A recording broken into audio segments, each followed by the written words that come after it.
Okay, so this is just going to be for the Windows operating systems for users with Windows operating systems. Kevin already went over Linux operating systems, some of the code. Let's see, this class is for checks for the encryption type of the wireless network.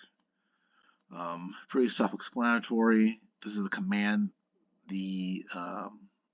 that's run net sh WLAN show interfaces. It sends it to a text file, and then it searches through the text file for the SSID name.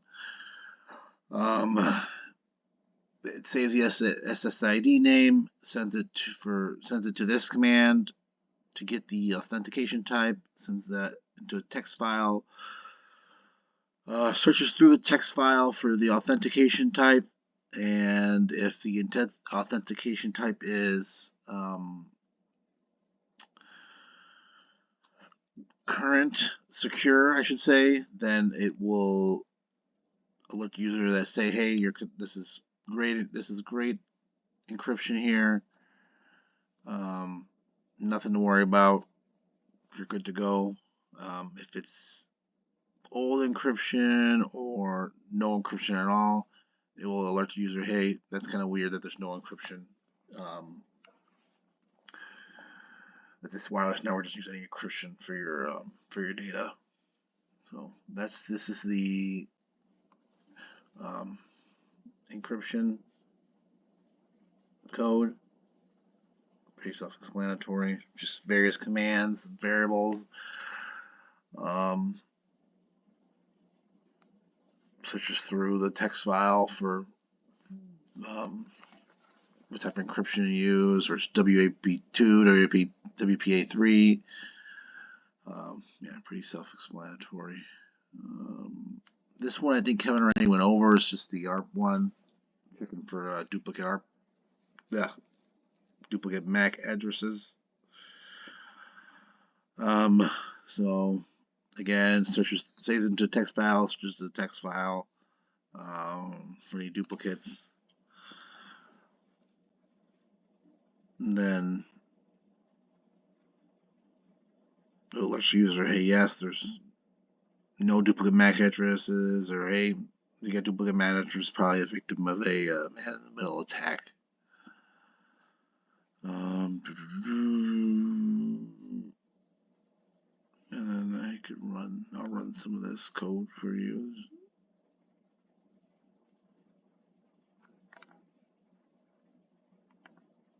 I'll run it at the end, actually, because these are just individual classes. I have a class that incorporates all this. We did this one. Oh, this is for the testing for the passwords. Kevin explained a good job already of why it's important to check for passwords. The goal of an attacker is to connect to as many passwords as get as many people to connect to the network as possible. So you don't want to have a legit password because people need to know the password to connect. So if people don't know the password, they're not going to connect. So the goal would be to not have a password. That way people just connect without having the inconvenience of having to enter a password. So again, this one just this is the command that's used, saves it to a text file, searches for the SSID, sends it to another command, sends that to a text file, searches a text file for the key contact with just no name for the password. And then lets your users like, hey, there is a password requirement, you're all good, or there is no password requirement. This is the one for, Kevin did a good job of explaining this one too. This is just for the hops. So if the reason why we did this one is it's concerned from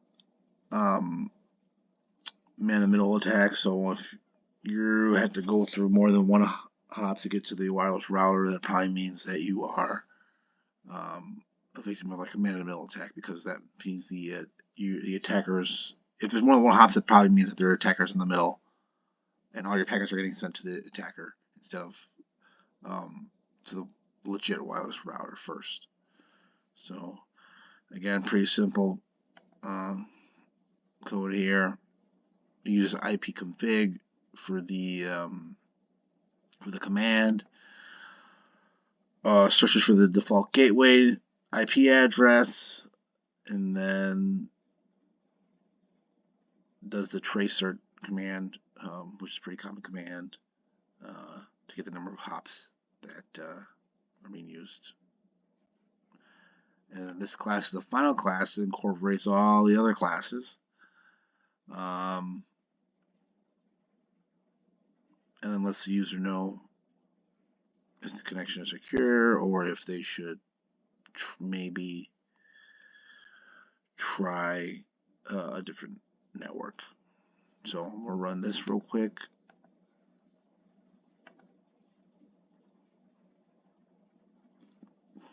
So this password test failed, which is accurate because the network I'm on right now does not require a password. So, and there's no encryption for this network, so it's really not on a secure network right now, but I have to make do with what I have at the moment. So, yep, accurate. Yep, this is accurate. No password. Hop test. Yep. ARP test. Yep. Yeah, I wouldn't use this network to access I'm on to access anything sensitive because it's not set up in the best. So it just shows how accurate our tests are. So yeah, it's the Windows version of our project.